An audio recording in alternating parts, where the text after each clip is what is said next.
A new research report from the Chief Executive Women Group has shown many ASX 300 companies continue to operate without a single woman in executive leadership. I spoke to one of their CEOs, Annese, a short time ago. Lisa, welcome to the program. Thank you for having me. You've released new research today showing that corporate Australia's gender progress is stalling. What did you specifically find about what you describe as a stall? Well, what we found is that in the top 300 companies in the country, the ASX top 300, there's been a stall in the number of women who are at CEO level and who are on the executive teams of these companies. We know that in the ASX 300, women represent 30% only of executive management, and that there's a significant number of companies who have no women on their leadership team at all. Is there a role for government in setting policy to address this, or is it about companies stepping up?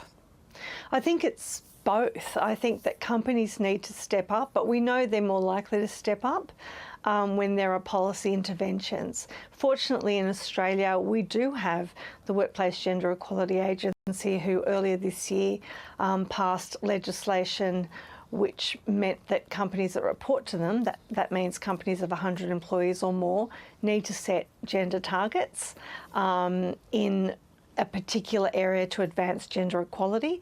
We think a worthy area to consider setting targets for is in the women's leadership space, because it's easy to set that target. It's clearly identifiable.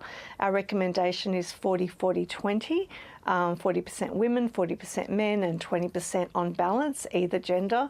And we know that companies that do this in the ASX are 2.7 times more likely to achieve gender equality.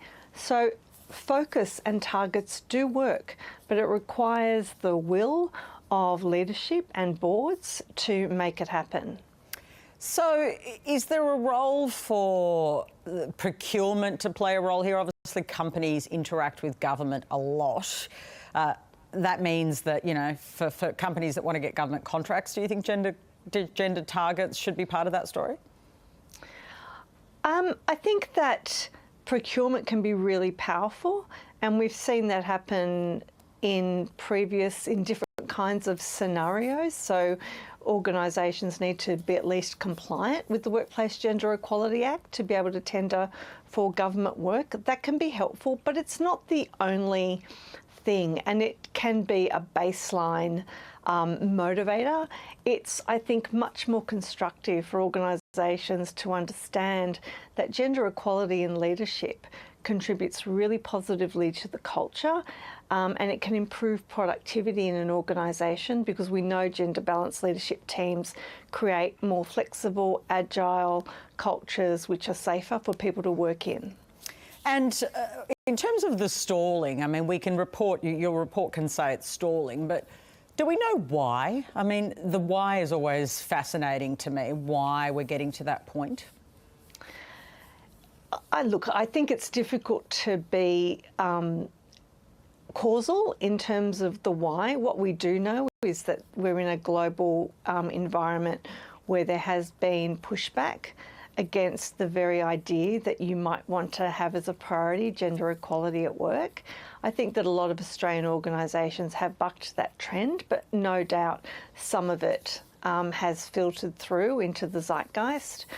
I think that the lack of willpower might come from a failure to recognise the benefits that gender equality can bring. I also think that in industries where there's been slow progress, then they tend to be more male-dominated industries. So there are legitimate reasons for progress being slow, but it's not an excuse, because we know that in industries that are female-dominated, we don't have issues of men being able to move through into leadership.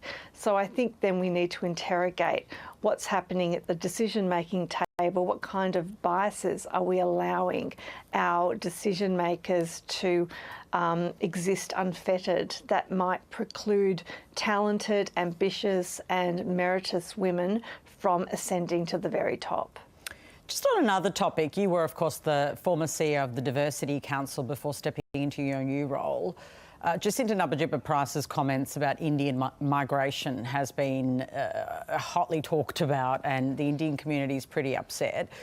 What's your feeling about the impact this has on a community as you work on issues of better representation, particularly around diversity in this country?